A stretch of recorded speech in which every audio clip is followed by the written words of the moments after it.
The Operation Project Freedom, announced by President Donald Trump, emerged as a decisive milestone amidst the already extremely delicate scenario in the Middle East and quickly drew the attention of the entire world, not only for its discourse laden with humanitarian intentions, but also for the military weight involved in the action that promised to intervene directly in one of the most strategic maritime routes on the planet. On Sunday, the initiative was presented as an urgent response to the situation of dozens of commercial vessels that had been trapped in the Strait of Hormuz for more than 2 months, facing shortages of food, fuel, and basic resources, while the conflict between Iran, Israel, and the United States kept the region in a constant state of alert. Trump stated that the mission's main purpose was to guarantee the safety of these crews and allow the ships to finally resume their interrupted routes, but at the same time made it clear that any attempt to impede this operation would be met with firmness and without hesitation. The plan mobilized an impressive force composed of more than 15,000 American military personnel, in addition to a fleet of more than 100 aircraft and warships, demonstrating that despite the humanitarian discourse, there was also a clear display of military power that did not go unnoticed by the Iranian authorities, who immediately interpreted the movement as a direct threat. Regarding its sovereignty over the strategic region, the Tehran government reacted swiftly and forcefully, issuing official statements through its armed forces warning that any foreign presence in the strait, especially that of the American Navy, would be considered a serious provocation and could result in direct confrontation. Iranian military leaders reinforced that the security of the maritime passage should be coordinated exclusively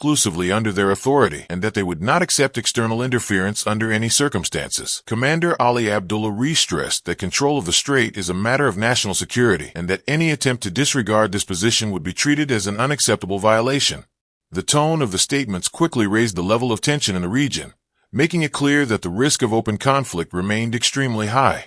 Meanwhile, international analysts watched the unfolding events with concern, aware that any miscalculation could trigger an escalation of unpredictable proportions.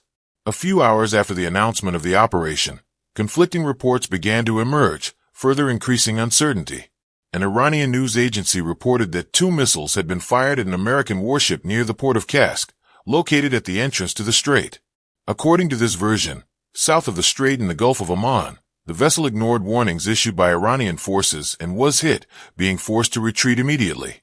The news spread rapidly through the media, generating global apprehension and raising doubts about the possibility of a direct confrontation at that moment.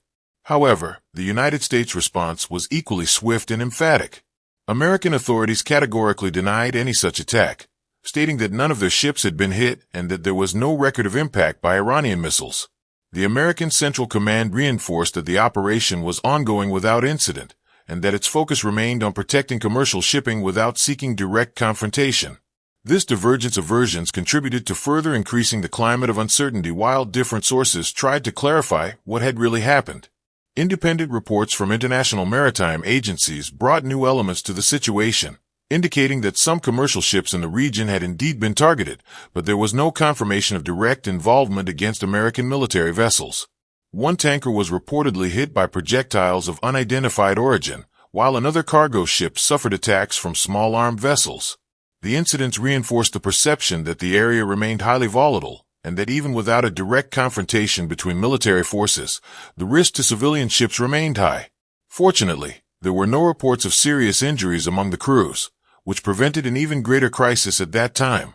American and British authorities initiated investigations into the episodes but avoided assigning immediate responsibility, preferring to await more precise information before any official statement. Meanwhile, the overall context of the conflict helped explain the seriousness of the situation.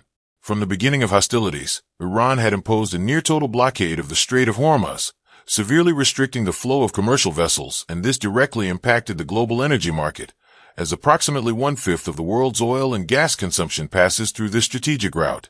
The prolonged disruption raised international prices by more than 50%, affecting economies on several continents. Simultaneously, the United States maintained a naval blockade of Iranian ports, creating a stalemate that left thousands of crew members stranded at sea with increasingly scarce resources. In this context, Operation Project Freedom emerged not only as an attempt to alleviate the humanitarian crisis, but also as a strategic move that could redefine the balance of power in the region. Trump made it clear in his statements that he would not allow the blockade to continue indefinitely, and that the United States was prepared to act to guarantee freedom of navigation. On the other hand, Iran maintained its firm position, insisting that any action without its authorization would be considered direct aggression and that it would respond proportionally to any foreign incursion. Geopolitical experts followed every detail with heightened attention, aware that the Strait of Hormuz represents one of the most sensitive points in the global economy. Any incident that has the potential to trigger chain reactions ranging from soaring prices, from energy crisis to turbulence in financial markets and political instability in various regions of the world. The American denial of the alleged missile attack helped to avoid an immediate escalation, but did not eliminate the risk of further confrontations, especially considering the massive presence of military forces in such a restricted and strategic area. While the operation advanced with air and naval support, the atmosphere remained tense, with both sides on high alert and showing no signs of backing down.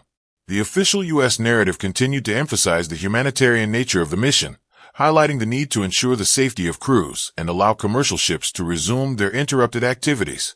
However, critics pointed out that the action also served Washington's political and strategic interests, functioning as a show of force at a crucial moment in the conflict.